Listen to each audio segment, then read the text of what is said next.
Dear students, welcome to KBS Educational Group. I am Vandana Sharma from KBS Academy. Today I will read you chapter 1st of class 5th Hindi grammar. Chapter's name is वर्ण एवं वर्णमाला. जैसे कि आपने प्रारंभिक कक्षाओं में पढ़ा होगा, जब आप बहुत छोटे थे और आप लिखना और पढ़ना सीख रहे थे, तभी आपने वर्णमाला और वर्णों को पढ़ा होगा और जाना होगा. किस तरह से वर्णों से मिलकर शब्द बनते हैं और शब्दों से मिलकर वाक्य का प्रयोग होता है. यही सब बातें, यही सब जो मुख्य बिंदु हैं, इसके अंदर बताए गए हैं कि किस तरह से वर्ण और वर्णमाला का हमारी भाषा में महत्व है. हम किसी भी भाषा को लिखने के लिए सबसे पहले वर्णों का प्रयोग करते हैं, बोलने के लिए भी वर्णों का प्रयोग करते हैं. वर्ण जो है वो भाषा की मूल इकाई कहलाती है. बिना वर्णों के हम किसी भी भाषा को बोलने या लिखने की कल्पना भी नहीं कर सकते. इसके लिए ज़रूरी है कि हमें जानकारी हो कि किस तरह से हम वर्णों को लिख सकते हैं, बोल सकते हैं, पढ़ सकते हैं. सही तरह से किसी भी वर्ण को लिखने के लिए, किसी भी शब्द को लिखने के लिए, वाक्य को लिखने के लिए सबसे पहले हमें व्याकरण की जानकारी होना आवश्यक है. इसमें सबसे पहला पॉइंट दिया गया है भाषा. It means language. आपको अच्छे से जानकारी है इस चीज़ की कि भाषा क्या होती है.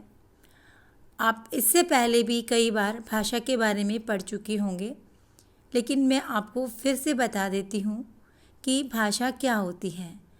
दूसरों के भावों अथवा विचारों को समझना एवं अपने मन के भावों या विचारों को दूसरों तक पहुँचाना, ये भाषा काम करती है.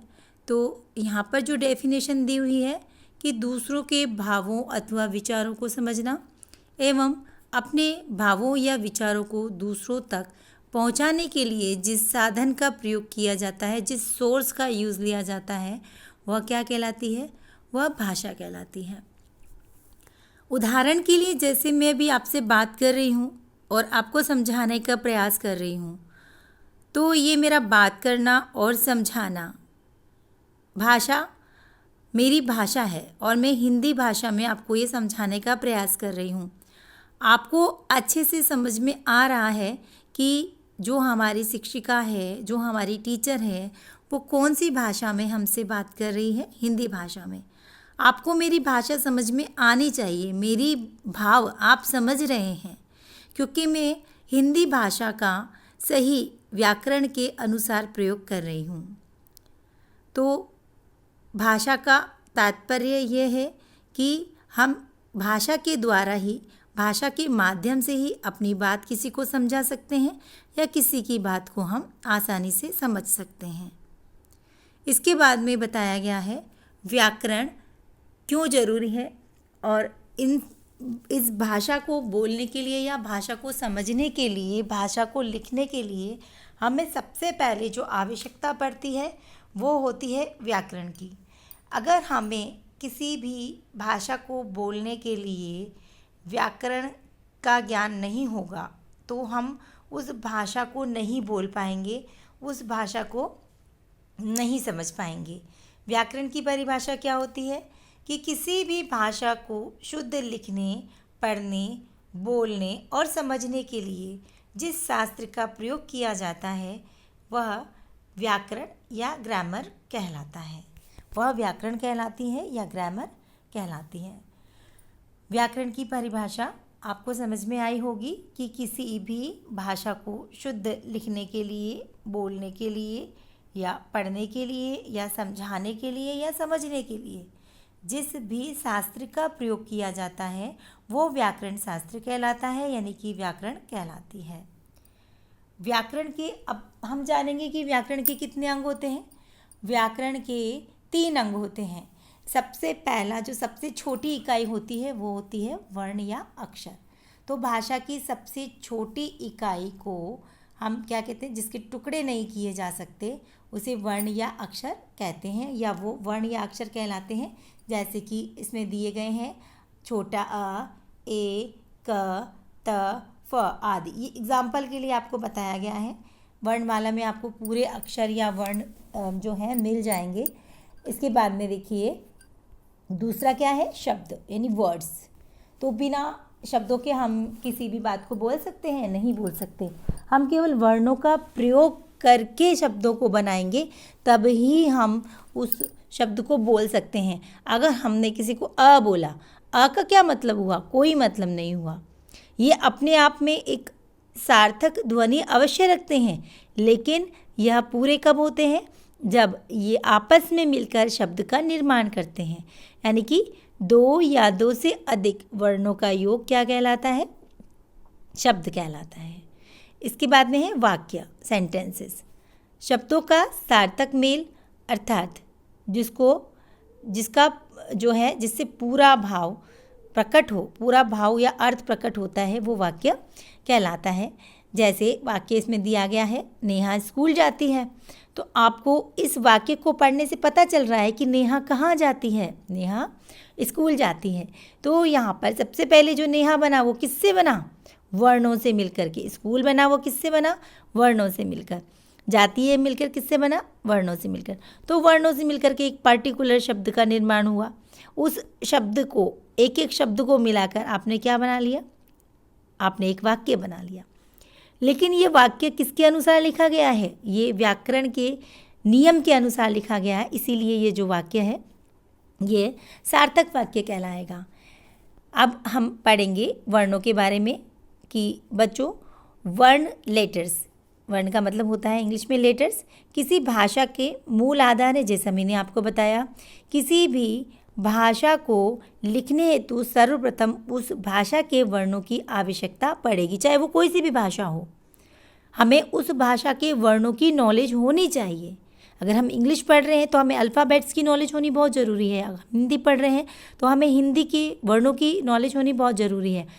अगर हम उर्दू पढ़ रहे हैं तो उर्दू के जो वर्ण होते हैं या अक्षर होते हैं, उन अक्षरों का जानना अत्यधिक आवश्यक है। तो इसलिए यहाँ पर यही बताया गया है कि किसी भी भाषा को जो जानने के लिए या पढ़ने के लिए उस भाषा के वर्णों की आवश्यकता पड़ेगी।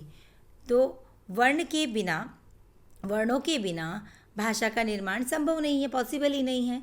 वर्णों से शब्दों का निर्माण होगा, शब्दों से वाक्य बनेंगे और वाक्यों से ही भाषा अथवा उसके व्याकरण का निर्माण संभव हो सकता है। ठीक है, क्योंकि अगर हमारे पास में कोई शब्द ही नहीं होंगे, हमारे पास में कोई वर्ण ही नहीं होंगे, तो हम व्याकरण का ज्ञान किस में लगाएंगे? कहाँ प्रयोग करेंगे उसका? उसके लिए आवश्यक है कि हम वर्णों से शब्दों का निर्माण करें और शब्दों से वाक्यों का निर्माण करें और उन वाक्यों को व्याकरण के नियमों के अनुसार लिखें, तभी हमारा जो व्याकरण का जो निर्माण है वो संभव हो सकेगा। अतः वर्णों का विस्तार से ज्ञान होना अत्यधिक आवश्यक है। जैसे वर्ण या लेटर की परिभाषा क्या है? भाषा की वह सबसे छोटी ध्वनि जिसके टुकड़े नहीं किए जा सकते वह लेटर्स या वर्ण कहलाते हैं। वर्णों को अक्षर भी कहते हैं। जैसे कि यहाँ पर दिए गए हैं, वर्ण 11 होते हैं। अ, आ, ई, उ, ओ और ओ। यहाँ पर जो ऋ है, ए है, ओ है, अंग है, अ है, ये सभी अक्षर हैं। और क, ख, ग, घ, क से लेकर के जो ज्ञ तक यहाँ पर लिखे गए हैं, ये सभी व्यंजन हैं। तो ये सभी टोटल जो मिलकर के क्या बनते हैं? वर्णमाला बनती है। और इन्हीं वर्णों की माला से क्या बनता है? अक्षर या शब्दों का निर्माण होता है। जैसे वर्णों की जो विशेषताएं होती है, क्या क्या इनकी विशेषताएं हैं? यह भाषा की सबसे छोटी इकाई है, जैसे मैं आपको बता चुकी हूँ, इसके टुकड़े नहीं किए जा सकते। और दूसरा है, इसके मेल से शब्द बनते हैं, जो आप बनाते हैं यह भाषा के मूल आधार हैं। इसके बिना हम कैसे शब्द बनाएंगे, कैसे वाक्य बनाएंगे? हिंदी वर्णमाला में 48 वर्ण होते हैं, ऐसे 33 माने गए हैं, जो हमारे जो नियम के अनुसार 33 वर्ण माने गए हैं। इसके बाद में है वर्णों के प्रकार। अब हम जानेंगे वर्ण कितने प्रकार के होते हैं, काइंड्स ऑफ लेटर। उच्चारण की दृष्टि से हिंदी भाषा के वर्णों को 2 भागों में बांटा गया है। पहला है स्वर, वॉवेल्स, और जो दूसरा है वो है व्यंजन कॉन्सोनेंट। इंग्लिश के अंदर ए, ई, आई, ओ, यू ये वोवेल्स कहलाते हैं, लेकिन हिंदी के अंदर जो है स्वर कौन कौन से होते हैं? स्वर की संख्या 11 होती है।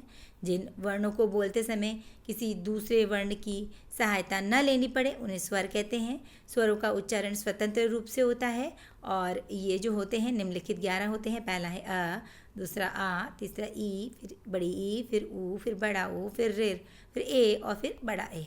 इस तरह से ये जो है यहाँ पर वर्ण बताए गए हैं।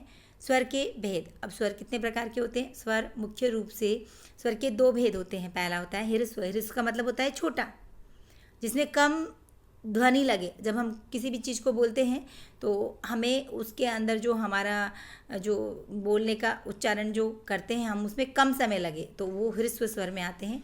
दीर्घ स्वर जिनको बोलने के लिए हमें ज़्यादा समय लगे, ह्रस्व स्वर की तुलना में हमें जो अधिक जो है समय लगता है वो दीर्घ स्वर कहलाते हैं।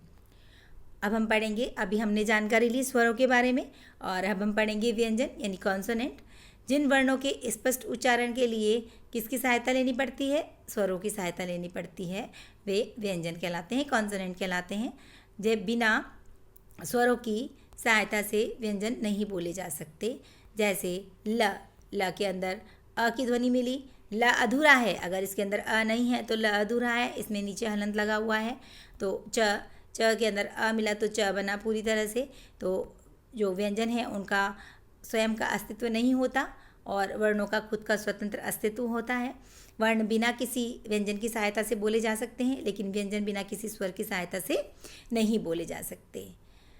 अब हमारे व्यंजन कितने प्रकार के होते हैं? व्यंजनों के मुख्यतः 3 भाग होते हैं। पहला होता है स्पर्श व्यंजन, म्यूट्स, जैसे जैसे कि क और च, ट, त, प वर्ग में आने वाले सभी व्यंजन जो होते हैं वो स्पर्श व्यंजन कहलाते हैं। इसके बाद में है अंतःस्थ व्यंजन। अंतःस्थ व्यंजन मध्य में, जो जीभ के जो मध्य में आते हैं।